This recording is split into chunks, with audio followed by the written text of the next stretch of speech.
Start by opening the Engraver app. Tap Pictures and select the image we just saved. Then crop the image.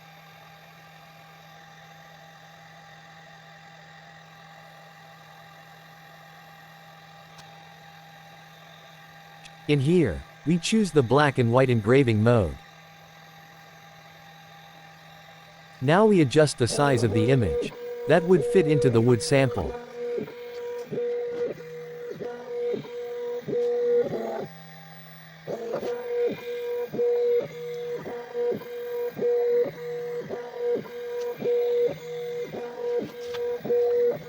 Also we adjust the laser power and laser speed. In here, we use 50% laser power and 60% laser speed. Then tap Start and wait for file transfer.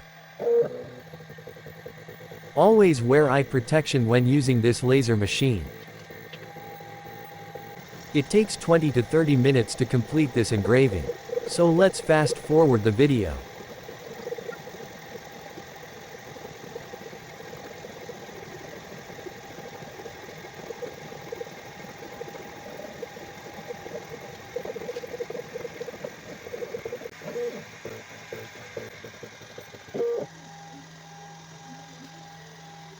The engraved image is exactly the same as the one we've drawn.